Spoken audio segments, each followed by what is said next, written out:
the charge to make the 2024 Broker Carrier Summit possible, and we are so excited to have their support. In case you haven't heard, TAFS offers much more than freight factoring. It provides a comprehensive support system for trucking companies of all sizes, specializing in fast and efficient invoice factoring with the ability to pay carriers in as little as 1 hour. And TAFS services go well beyond factoring, offering a fuel card that unlocks major fuel discounts, flexible business loans that are designed to cater to the distinct needs of a carrier's operations, a dedicated, responsive client experience team, and much more.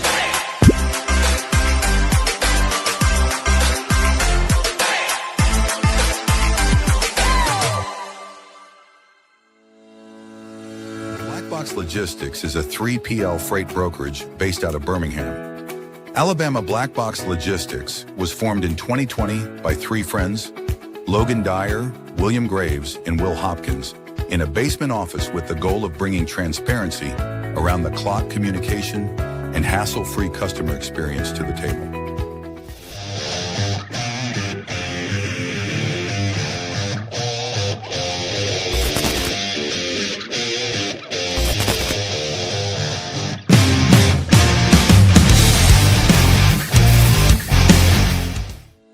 Multi-service fuel card, the industry's first fuel card, was created by an over-the-road truck driver in 1978 to offer a safe, simple, and cost-effective way to handle fuel and trucking expenses.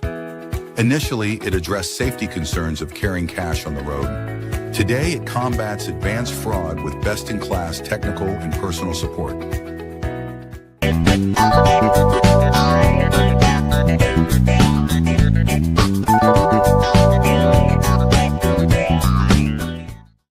WireB is an AI-powered call automation platform built for freight brokers, designed to screen every inbound call in real time, block spoofing, phishing, and double brokering scams, verify compliance through integrations with FMCSA, Highway, and My Carrier Portal, and automatically connect brokers with qualified, vetted carriers, all before a human ever picks up the phone.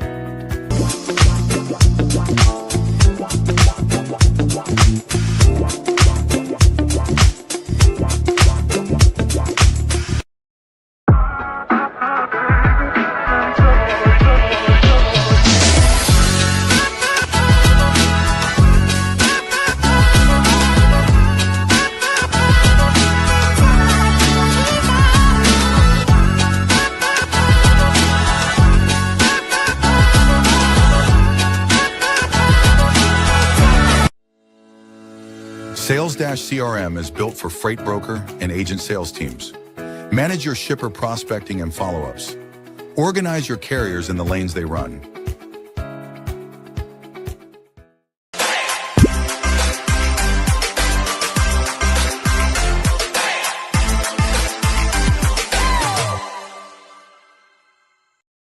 HD Ships is a leading logistics provider specializing in sustainable and tech-driven freight solutions.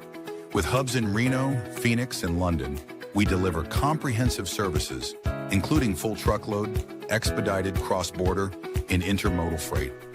Leveraging proprietary technology, we offer 24/7 tracking, real-time visibility, and advanced automation to ensure safe, compliant, and efficient transportation. Our commitment to sustainability enables clients to offset emissions through carbon credits, aligning logistics with environmental goals. At HD Ships, we prioritize transparency, reliability, and exceptional customer service, empowering clients to achieve seamless, sustainable logistics solutions worldwide.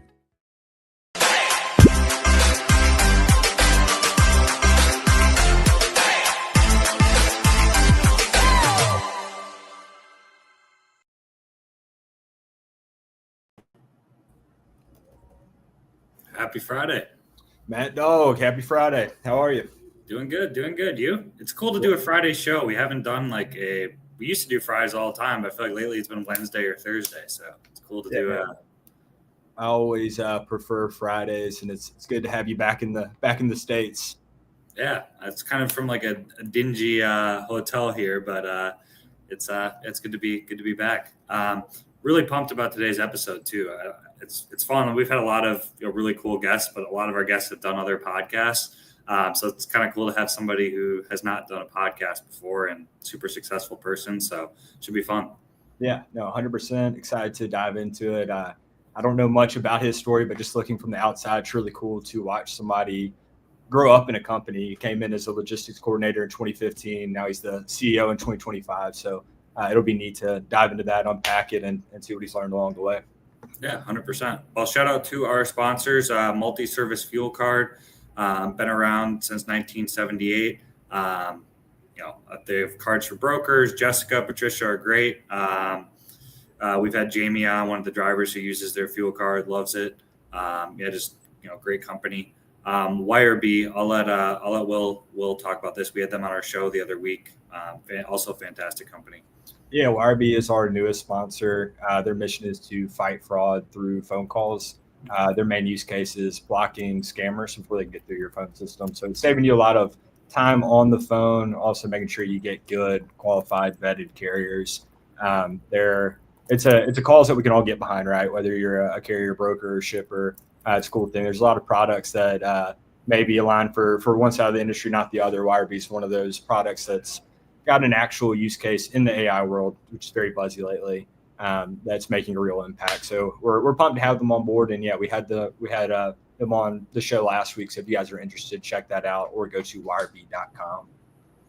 100%. Black Box, we can skip that. Black Box is actually named the People's Choice 3PL like 30 minutes ago on my LinkedIn page. So self-proclaimed.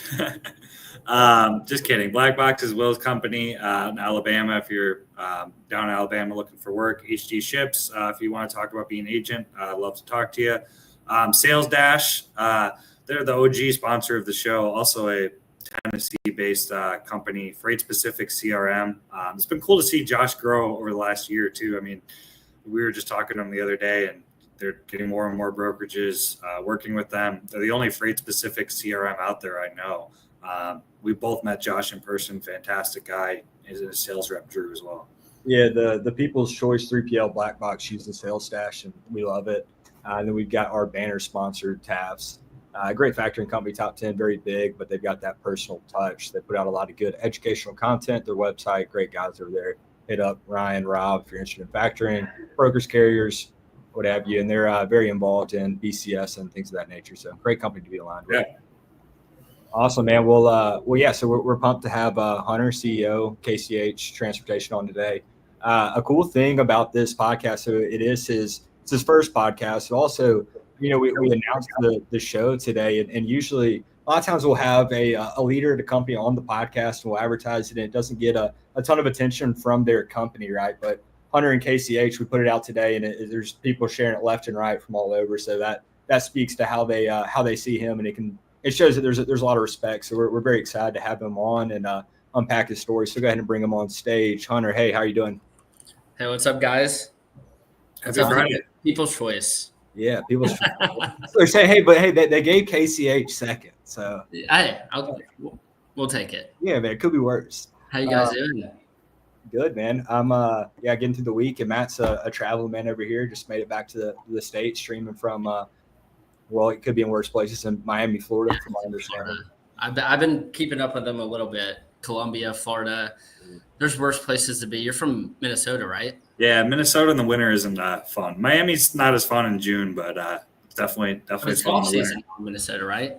Yeah, it's great in Minnesota. That's why I wanted to get back to the Midwest. It's great in the Midwest right now, golf, and not as nice as Tennessee. But are you born? It's been raining a lot here, so I mean, I think we had a record amount of rain in May. I'm sure. Well, you're in Birmingham, right? Yeah. We've had some rain lately. A ton of rain. So. Yeah. I've been doing I'm trying to get some landscaping done. It's just pushed back week after week because of the rain. But I don't know, man. So the rain's, it's my favorite weather, thunderstorms, all that good stuff. So, I enjoy it. I'd move to Seattle if I could. No, I wouldn't. Seattle. You know what I'm saying? I like the rain. Yeah. Well, yeah, man, we appreciate you taking the time to join the podcast, and we're honored that we're your first podcast. I did kind of a quick intro for you, but for those of you listening out there that don't know Hunter, Hunter, do you mind just kind of introducing yourself and what you're doing, KCH, all that good stuff? Yeah. First off, I appreciate you guys having me. Definitely not something I do. I think if you go look at my LinkedIn, I don't even know the last time I've posted. I've never done a podcast. So, a little bit out of my comfort zone, but I felt like, if I'm going to come on a podcast, I'm going to shoot it with the boys. So I appreciate you guys having me on. My story is that I went to the University of Tennessee, Chattanooga. I've always been, I think just growing up, I've always been like into starting my own business. I don't know, like middle school, high school, just like mowing lawns, like just wanting to do my own thing. I've always been intrigued by the entrepreneurship side of the business. I had 2 uncles that owned their own business. My dad runs an IT company, so I kind of grew up in that environment as well. So maybe that played a part. So I went to school, UTC, for entrepreneurship. Graduating, I kind of wanted to work for my dad. It was like something that I guess I just always wanted to work for him. And thank God I did not do that. But he said I was not allowed to work for him unless I had sales experience. And so Chattanooga, obviously, I think everybody probably watching this or anybody that's going to listen would know that Chattanooga, from just the logistics, like Chattanooga is a huge logistics hub. And I did not know anything about, logistics going through college. It wasn't part of my game plan. It was just to go get sales experience. And having that entrepreneurship background, I went to interview with a lot of big companies like Coyote, US Express, and then I found little old KCH, and there was about six guys that were just getting started. I think it had been spun off a little bit of Access America, and I knew somebody over there, and I was very intrigued by being able to kind of work at a company where there's very few, and it's kind of a do or die, just entrepreneurship mentality. And fortunately, they welcomed me like the only person that didn't have any experience whatsoever. So I started there in 2015, right out of college. I graduated in 2015. So this is my first job. And most people don't know that this happened, but I started in August of 2015. And in October of 2015, I was let go. I was laid off. Yeah. So I was great. That's the CEO. Most people at KCH don't even know this. So I was let go. And I was an ops rep when I got brought on. So they had a sales guy, and there was two ops guys, and it just didn't work out. Like they were just trying new things, trying to get it cranked up, trying to, figure out what would work, what wouldn't work. And unfortunately, I was just the guy that, it didn't work out for. So I was let go in October. And I don't know, I don't know really what happened, but like 2 weeks later, the CEO called me and was like, "Oh, we made a mistake. We want you to come back." So it was very random. It was a lot of emotions because it was like my first job out of college. It's like, man, damn, this is how it goes. Like, like I don't even do, like, this is how the world is. So, all right. So I came back, and in the conversations of coming back, I was like, listen, I want to come back as a cradle to grave. I need to get the sales experience under my belt. If you're going to let me go next time, it's going to be on my watch, not yours. So I came back January 2016. I was at the Christmas party in December. It was a wild, like 3-4 months of just like in and out. But I loved that there was only 6 dudes. I was falling in love with logistics in general. You could wear what you want. Like that was, my dad wears a suit and tie to work every day. It's like, I learned quickly that's not what I wanted. So started back January of 2016 as a cradle to grave broker. Fell in love with the game, fell in love with everything about it. Just like the day in, day out hustle, just like, again, wearing what you want, the entrepreneurial experience of like just being able to run my own business. And I guess I was good at it. And then 2018, so I'd met my wife in college, and 2018, she's deciding she's going back to Nashville. And the CEO at the time had caught wind that I was going to move back, or I was going to move to Nashville. And he asked me if I wanted to work from home or start a branch up, which kudos to him and like much respect for him for even allowing, like, I guess I was 24 or 25 at the time, to like start up an office and bet on me. So 2018, I moved to Nashville and started our Nashville office. It was our second office at the time. And got that cranked up. I remember sitting there day one and just being like, what did I sign up for? Like, this is like scary. Like, this is like do or die. It's like either I'm going to be successful and like my ultimate goal was to get back to Chattanooga. That was where headquarters was, or I'm going to fail and I'm going to learn. But this is what I want. But it was scary. Don't get me wrong. And that was 2018. And then like I wasn't there 15 months. I got asked to come back and basically run the operations for KCH. So we moved back at the end of 2019. And I've been pretty much overseeing the day-to-day operations since the end of 2019. Obviously, I came back December of 2019, then COVID started. So that was a pretty fun time to just kind of navigate like running a company from a day-to-day operations standpoint during COVID. I think, Will, you started Black Box in 2020. Maybe I'm wrong about that. Yeah, but you're right. anyways, it was a wild time to do it. But, I was doing that, running the day-to-day operations up until 2025 when I became the CEO. But pretty much been involved in running KCH's day-to-day operations for quite some time. I think when I got it's funny because I would interview people in like 23, 24, and it's like, because again, titles, and I'm not a very title-driven guy, although I'm the CEO, but like, I guess people didn't really know what I did here. And then I would interview them and oh shit, you're like running the operations. Like you're running KCH here for the most part. Like I worked hand in hand with the CEO. I was his right-hand man for a while. But then I got the title and then it's like, I'm not really doing too much different than what I was doing from 2019 to now. A little bit different, but not too much. But it's been a wild ride and it's been fun. And I just love the game, man. So. Yeah. How was that experience being 24, 25 when you went to Nashville and going from an individual rep to, creating an office, hiring people, dealing with, the whole operations? I mean, maybe just talk a little bit about that. Maybe, I don't know, some lessons or some stories, or it had to be a cool, time point. Scary, but cool. Yeah, definitely scary. When I moved there again in 2018, I had hired a guy I knew. He had moved there for his wife too. And I was like, hey, I'm coming. And he was in logistics as well. I was like, I'm coming to Nashville and you're going to be my first hire. Like you don't have an option. Like you're coming over. And just get it crank started up. Like, man, I love that hustle. Like I love that like I love coming in and almost being like do or die, like all chips on the table kind of mentality. But definitely very stressful.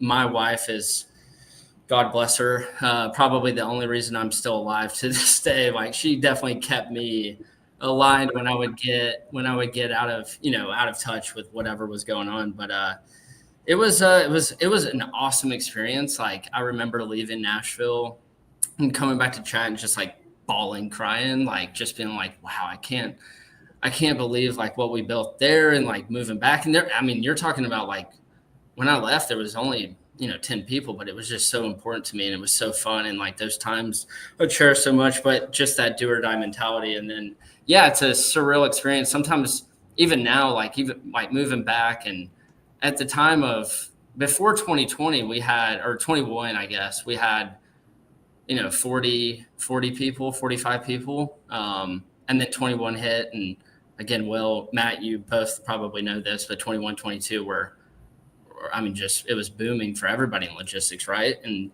we went from 40 people to 400.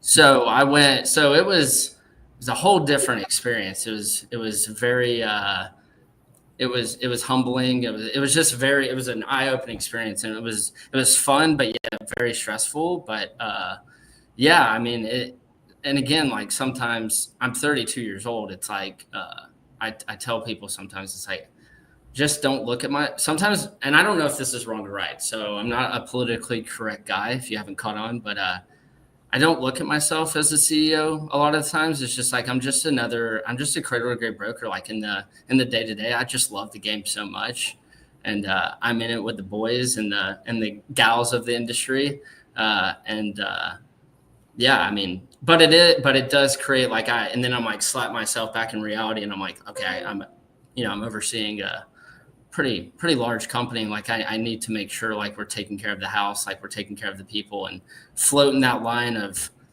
being in it with them, but making sure we're being very, very responsible. So, but I mean, Nashville was an amazing experience and something I'll cherish forever.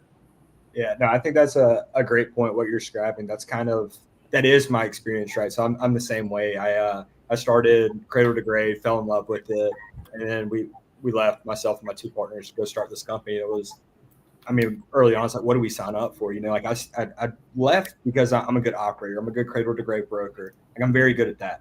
Then we start hiring people. You know, things like, man, there's a good story. Well, it's not a good story. It's good now, but our first real office, which we started in a basement, hired one of my best friends, and then my partner's brother, and then we started hiring people we didn't know. We're like, well, they can't show up to the house to work. You know, it's getting weird. Neighbors are asking what we're doing. So we get in an office, but, you know, like speaking of the rain, it flooded the office, and everybody's trying to book loads. And like, you know, like, who do we call? What do we do? Like small company, bootstrapped, young, same thing, man. I'm 22 at the time. And it's like this acceleration for personal growth because there's nobody, man, for my whole life, it's like I always had somebody to like turn to that's like above me. And I look around and it's like, shit, like we got to figure it out. And then we figured it out in like that chaos. I mean, a lot of people will talk about it starting something. They love it, you know, back when it was like early on, just kind of going through, and then it gets to a point, and I don't want to put words into your mouth, but for me and for us, it's like, yes, like I love that, the day-to-day cradle to grave broker, and I still have my book and an ops team. I have to separate, and there has to be systems, SOPs, and structure, which I hate. I mean, it's very good for us scaling, right? But like I'm that guy that wants to like go, just kind of like chaotic. But the skills have to change as you grow and you know, that the company evolves. And again, I don't want to put words in your mouth, but that was my experience, and it sounded similar to what you're describing. It's spot on, man. I read your book. I was like, I told my wife, I'm like, I feel like I wrote the book. Not that we have like the same exact experiences. I think they're a little bit different, but like the feelings of like growing within the company from the ground up and chasing something that you think is going to fulfill you and it doesn't fulfill you, and just like all the lessons within everything. And also, yeah, I am fairly young, and like it's some of these guys and gals, like you know, I hired them as like my direct report to as the come up was going, and things changed. Like I'm really good friends with them, and then I'm like, oh, we gotta separate this. Like I gotta be able to be like, hey, this is work. There's boundaries, right? So that's a pretty difficult thing to do, but it's been an amazing journey, and I've learned so much. I feel like I've learned more in the past couple of years than I've learned in a lifetime, and I've enjoyed every second. But yeah, it's crazy to go. Like I feel like I blinked from 7, you know, just Nashville to here, 7 report tos to there's 400, you know, people. And just being like, well, what is going on, you know? Like, yeah. But it's an amazing experience. I want to unpack. I want to hear your experience on this. What we just alluded to. So you're hiring these people, you get pretty close to them, and then you guys grow, and then you're talking about these boundaries. That's something I'm like genuinely want your inside experience. Because it's something I struggle with. Because again, Birmingham company, our first like 10 hires, like my friends I grew up with.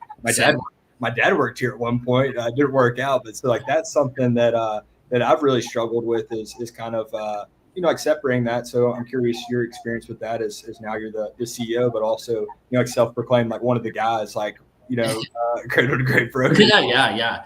Well, my brother works here. So, I mean, he shared the post. Yeah, my brother's here. I can see him when I'm talking to you guys. Like he's here. I've learned to like split it, and I think anybody that you talk to would understand that I'm very business oriented, and I can like, I don't want to come across anyway on this podcast, but I can like lay into somebody, and then I can just like go have a beer with them after work and like separate the two. But you know, a few things happen. It's just like kids take up a lot of my time after work, so it kind of separates the two in there. Yeah. And honestly, like you know, like just I didn't learn the like 21, 22, all the successes that came with that.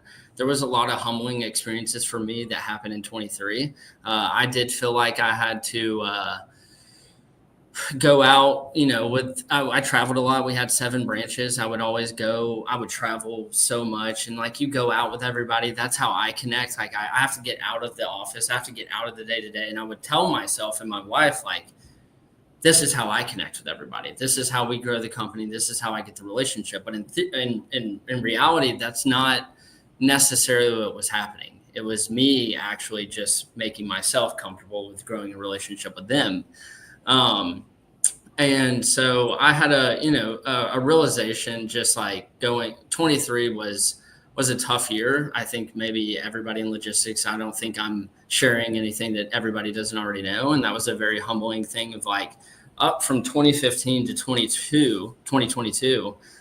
It was just up. Like for me, for KCH in general, you can't tell me anything. Like I'm not wrong. Like, and then 23 hit, and there's a lot of things you start reflecting on. Like, man, that was a very poor decision, and you're responsible for a lot more than you're given.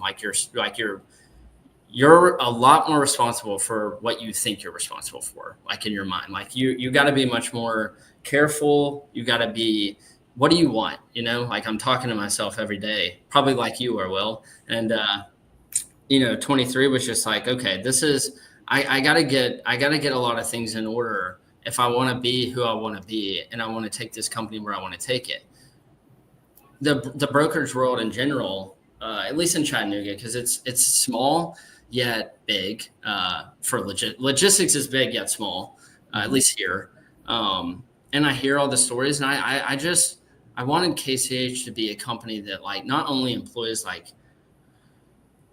wanted to be at, but their like families wanted to be here. Like they respected that their their husband or wife worked here. And for brokerages, it's like that's not necessarily always the case. And this is new. This is like over a 2-year, just like definitely thinking through all this. But again, 23, just from the humbling experience of what that being the down year, if you will, of 2015 to 2022 being up and 23 being down, that brought a lot of self-reflection for me and who I wanted to be, not only here for leading people, but leading like my family. I have kids and who they want me to be. And so, yeah, I mean, it kind of changed me overall. And I always tell people now, it's like, and definitely my leadership group is like, what do you want from me as a leader, right? And it's like, I want to make sure that you're not only developing them within these walls, like you're developing them outside these walls. Because in my experience, when I have my outside walls like connected, like the inside of these walls is much better, like for me. And I think that plays for a lot of people. Again, I read your book, so yeah. I feel like there's a lot of connections there. But I definitely agree with that. Like, and maybe I'm wrong, maybe I'm right, but I just feel like even in 2016 as a broker, like I'm right out of college. I started making money. Like I'm no different than most college people, just having fun. And my wife probably got my life in order in a sense of like, okay, take a step back, Hunter. Like, what do you want? You want to just party your way through like KCH and it just be like a stepping stone, or like, there's only a few people here. We could take this much more serious. This could be a thing.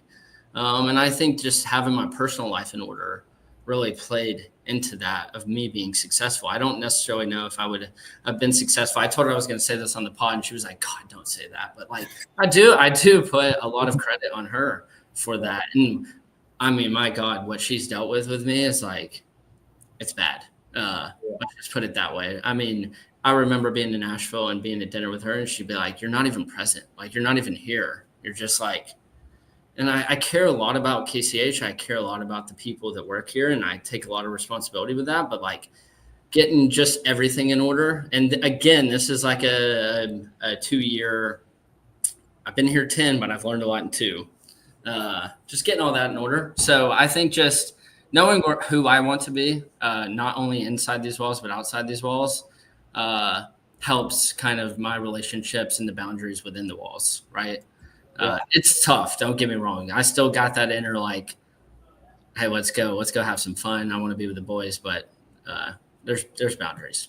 How do you balance that? You hear that topic on LinkedIn all the time, and kind of balance. And it's got to be difficult because you went from an individual producer to running and in charge of 400 people, and obviously logistics is a 24/7 business. But then having a wife and kids, I mean, that's got to be challenging. Yeah, the first kid was a culture shock to me. But don't get me wrong. That first year was like, what did I sign up? Like, what is this? Like, I can't work in here. There was a lot of learning there, but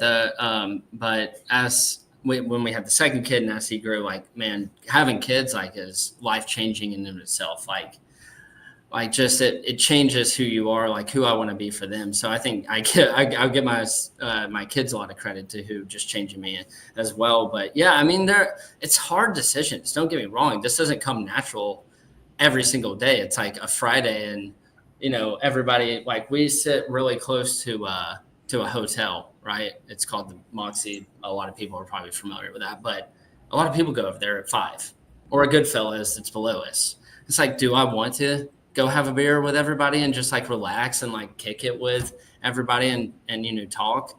Sometimes, yeah, like it's a decision, but like ultimately, and it comes over time. Like my priorities changed, and making sure that like who I want to be and again where I want to go align with as many decisions as I can make on a day to day. Again, not easy all the time, but that's how I go about it. And I'm probably in my head all day, like, do I want to do this? Is this the right decision? Is this the wrong? Is this the fun one, or is this the right one?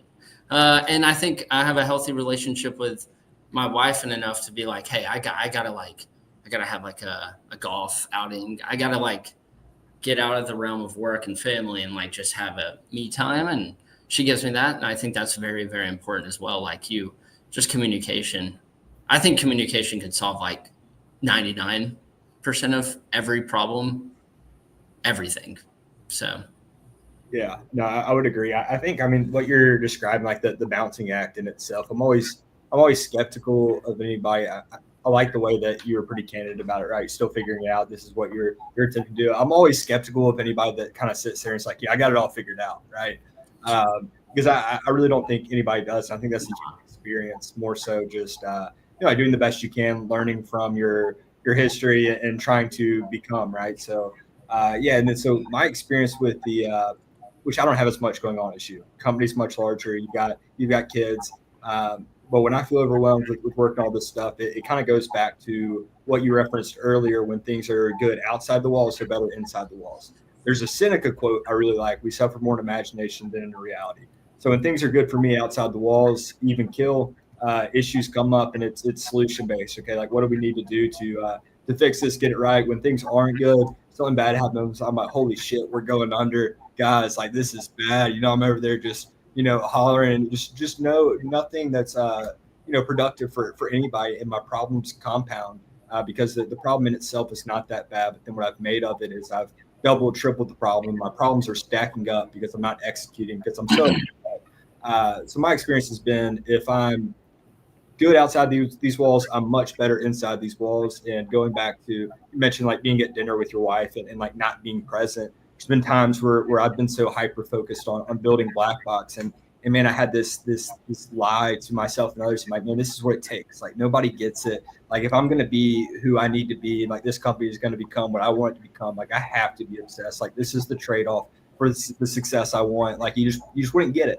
And then in hindsight, now that I've kind of come back around the other side of it, like I look at myself and I don't have it all figured out, but it's like, what the fuck was I talking about? Like, cause I'm so into it that it's counterproductive, because like I'm so just hyper fixated and overworked and stressed out. People are walking on eggshells, and like it's just no good. So yeah, I think we align a lot on philosophy for some stuff. And yeah, I get what you're saying.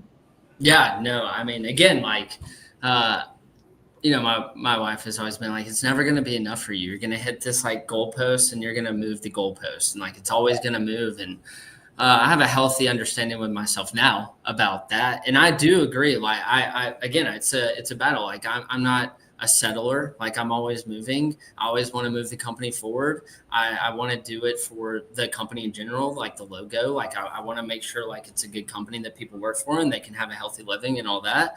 But yeah, I mean, I'm very much ingrained in the game. And sometimes just having that healthy balance of like checking in with myself and being like, hey man, I didn't wake up this week, like to work out. Like I work out in the mornings. Like I didn't wake up, like I'm stressed out. What's stressing me out? Just calm down, like, and try to stay very even kill. Like used to be like Nashville was like do or die for me. So it was very all in.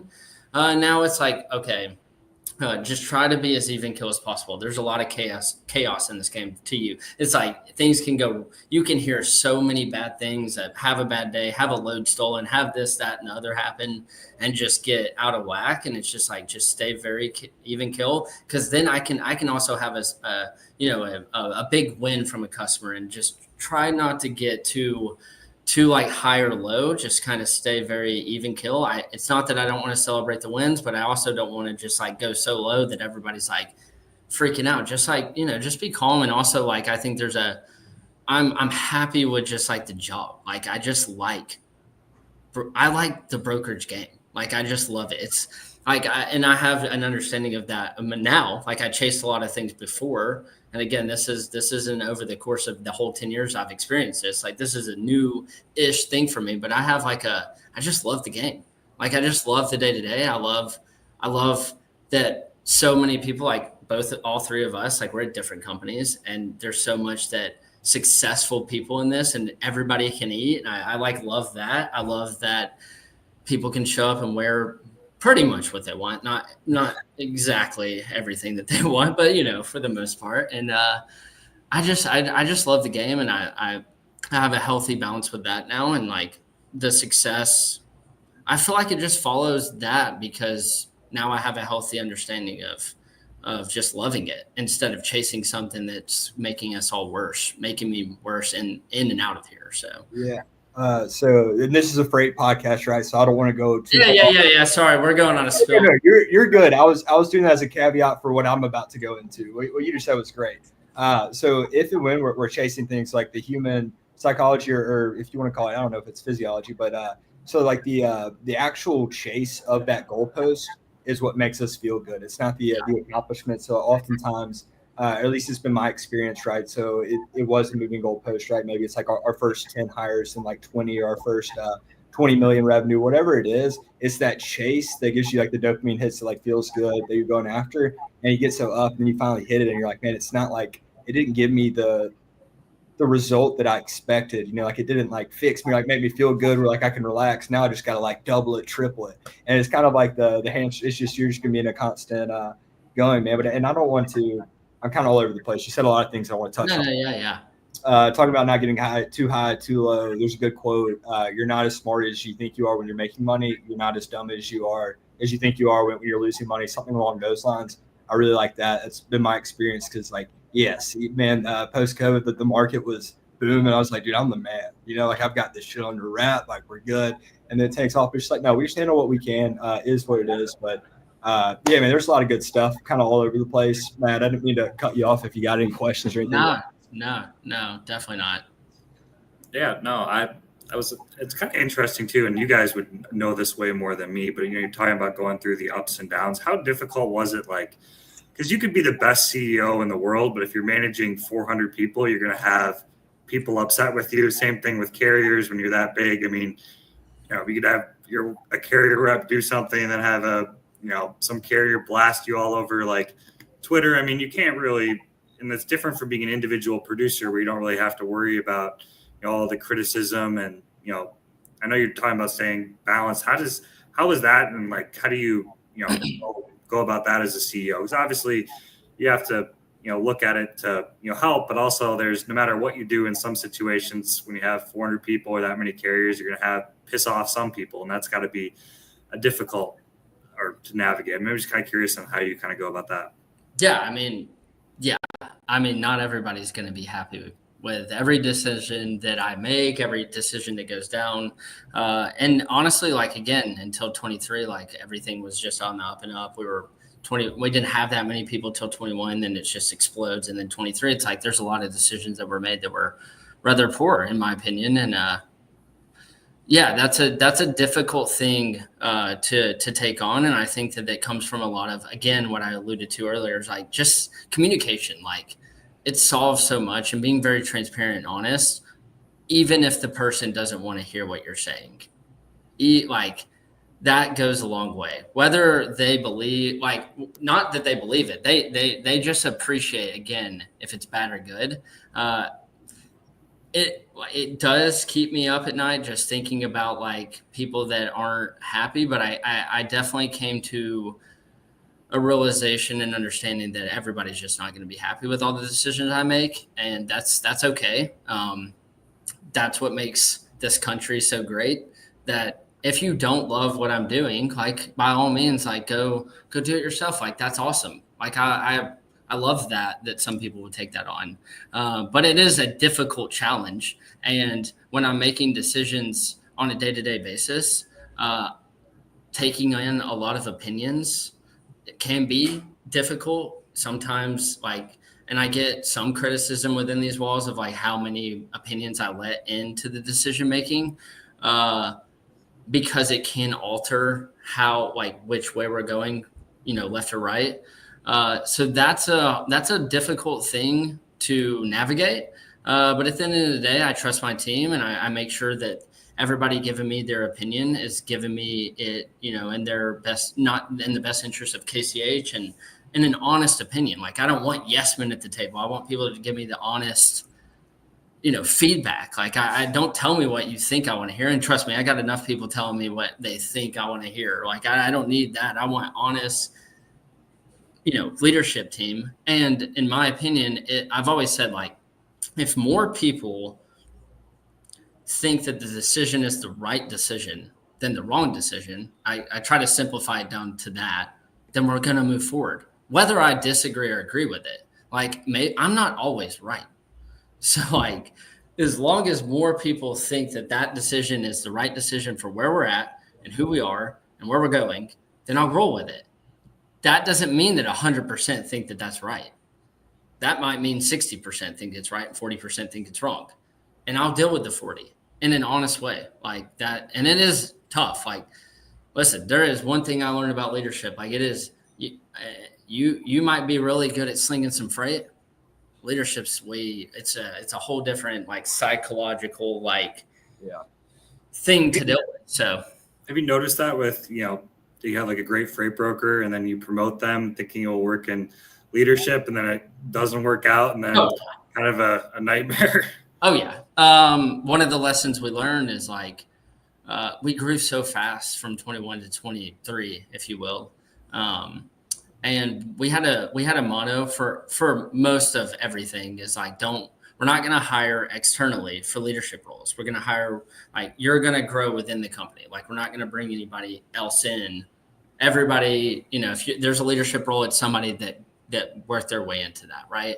But when you go so fast within, from 40 to 400, you're moving people into positions in leadership roles that potentially aren't ready for them. And so, or I moved a lot of salespeople into sales management roles that you don't want to take your best player out of the sales game and put them in management. Usually, like, from a sales perspective, the best salesperson is probably not a great manager.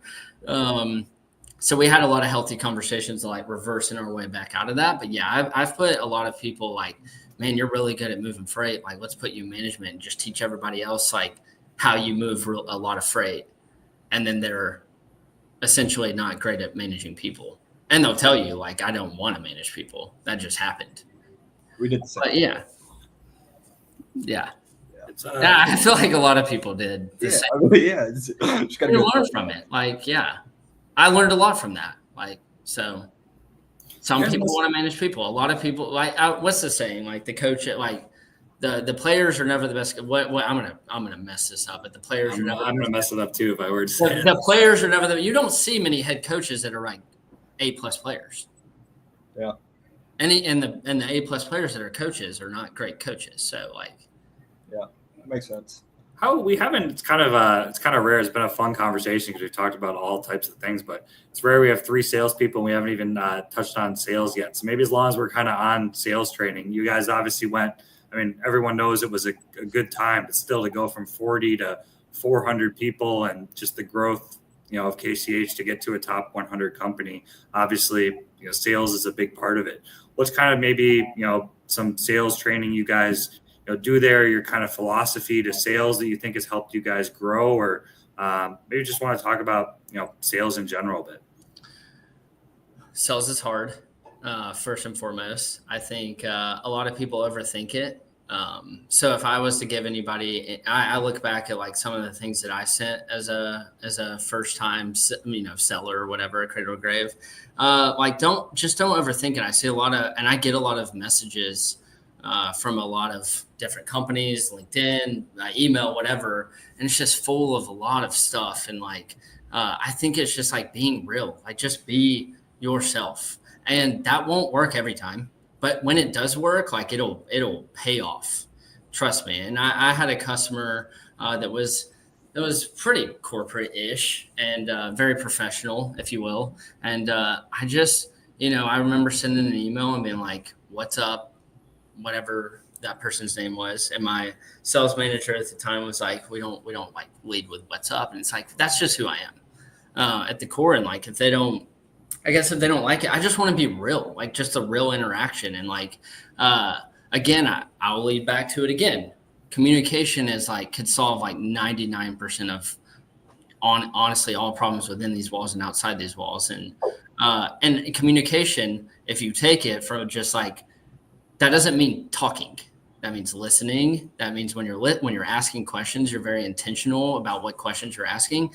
And when they're answering them, you're very intentional about not just listening to the words, but what the words actually mean. I think we've lost that. And sales is so gung-ho on the quantity of getting the next deal and getting all that. They don't stop and pause and be like, I just want a real connection. I would rather, we have 30, 40 people in sales here at KCH. And I always say I don't want 150 customers. I don't want you to land 150 customers. I want you to land one that you both have an understanding with each other. It's very, very, very intentional because it will pay off for not only them, but for us. That's the important part. And I think that's what everybody's missing. And to me, it's communication, it's such a, I don't want to say 101 thing because there's a lot of people that miss it, but I don't think I'm some genius. I'm definitely not. I'm not a genius. I just think communication. I over communicated. I was trying to be very intentional with how I communicated. I still have customers that think I moved their freight, and I haven't moved a load in 7 years. It's just just be very intentional. And I think salespeople lose that. They're so, I don't know, nervous or scared to hit a quota or what have you. But I think that would pay off so much more for them in the long run. Don't bring me 30 customers. That doesn't make me happy. Bring me one that you really can grow with. And I think now, as KCH, it sits where it is. It's to be honest with you, we've been pretty transactional up until a year or so ago. And I wanted to get very intentional with who our customers were. Don't bring me another 100 customers. Let's get very intentional with who we already have. There is plenty of business within the walls. We don't have to go outside the walls to get it. So just get more intentional with who we have. And I think that's just so lost. It's on to the next deal every time. And if I could tell any salesperson, it's don't overthink it. Be yourself. And just be intentional. Just care. Yeah. It will pay off. That's great advice. So Logan, one of my partners, the way that he describes the sales thing, which sounds kind of similar when you're talking about people being maybe a little nervous. For the most part, I don't want to say for the most part, but about half of our reps are new college grads. And it's almost like they're approaching it from an inferior spot, right? They're looking up to these adults with these big boy jobs. And it's they're asking the shipping manager as one of their friends, moms for a sleepover when they're 6. And it's just weird and uncomfortable. But I will say, so my own experience, I got a broker job when I was 18, and I was really insecure about being young. Everybody around me was a decade plus older, and I was the same way. So like I made up this like fake persona, and my first customer thought I was like 45 with like a wife and like 4 kids. I worked with her for like 3 years, kept it going. I was like, yeah, like little Jimmy's dressing up as this for Halloween. And in hindsight, yeah, man, it was crazy, right? And what you're describing, right? Like just being yourself and connecting with people. It's not going to work every time, but the people on the other side of the phone are humans just like you, right? And I think that people have a tendency to, I don't know, man, maybe because it's an ass per se, but like put them on a pedestal and they're not talking to them like another person for a conversation, and it's just awkward and clunky. And then final note, a good book on listening, You're Not Listening by Kate Murphy. It's on my bookshelf right there, but it's talking about what you're talking about, listening. I know that was a lot right there, and I just kind of so Lisa, with the company I worked with, if you're listening to this, I'm sorry I lied to you about my wife and 3 kids, but yeah, we had a good thing going until we didn't. I left the company and somebody told her. And I called her at this company, and she's just like, no. I remember flying to see a customer, and I couldn't even rent a car. Yeah, and I had to call the like CEOs. I got to rent this car, and I showed up, and they're like, "Oh God, you're 22." It's like, yeah, what does that matter?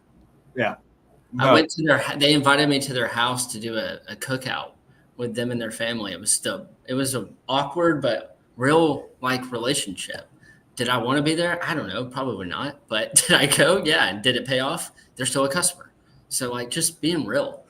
Yeah, I had a Birmingham recruiter, which we don't do anything with him, but I'll get dinner with him every now and then. He's been in the industry for a while, so he's a good person to bounce stuff off of. And he's describing customer relationships at one point, and I forget all the levels, but like the layer that you want to be at, the final level was, getting invited to the customer's house for like a cookout, as like what he described. And the way he put it, it was like, I don't know, it was good the way he did it. I'm not going to try to recreate it. But the best level is like what you want, that connection, that relationship where they're inviting you to their house for a cookout.